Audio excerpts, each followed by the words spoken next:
Hey guys எல்லாம் எப்படி இருக்கீங்க? இன்றைக்கி எங்களோட ஆனிவர்சரி. ஸோ இந்த ஆனிவர்சரி வந்து இன்னும் கொஞ்சம் ஸ்பெஷலாக இருக்கணும். அவரை வந்து சர்ப்ரைஸ் பண்ணுறது வந்து கொஞ்சம் டிஃப்ரெண்ட்டாக சர்ப்ரைஸ் பண்ணலாம் அப்படின்னு நினச்சிட்டு இருந்தேன். ஸோ அதுக்கு வந்து ப்ரீ பிளான்டாக வந்து என்ன பண்ணோம் அப்படின்னா, நியூயார்க் ட்ரிப் போயிருந்தப்பவே வந்து நான் அந்த சர்ப்ரைஸை கொடுத்துட்டேன். I think he also got surprised because time ஸ்கொயரில் வந்துட்டு அங்கே நம்ம வீடியோஸ் வந்து நம்ம டிஸ்பிளே பண்ணலாம். ஸோ அதை வந்து நான் பிளான் பண்ணியிருந்தேன்.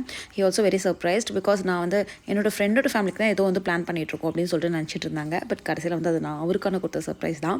ஒரே ஒரு சின்ன விஷயம் என்னென்னா, சித்துவோட ஃபோட்டோஸ் மட்டும் வந்து அக்செப்ட் பண்ணிக்கலாம். அது மட்டும் கொஞ்சம் எனக்கு வந்து வருத்தமாக இருந்துச்சு. அவனும் அக்செப்ட் பண்ணி தான் இன்னும் நல்லா இருந்திருக்கும் அப்படின்னு சொல்லிட்டு எங்களோட ஃபோட்டோஸ் மட்டும் தான் அக்செப்ட் பண்ணாங்க. மற்றபடி இட்ஸ் குவைட் குட். ரொம்ப என்ஜாய் பண்ணி பார்த்துட்டு இருந்தோம். எங்கள் லைஃப்பில் நாங்கள் ஹாப்பியாக இருக்கிறதுக்கு ஃபாலோ பண்ணுற ஒரு சின்ன டிப் தான் வந்து உங்கள் கூட ஷேர் பண்ண போகிறேன். எப்பவுமே ஈகோ பார்க்காதீங்க.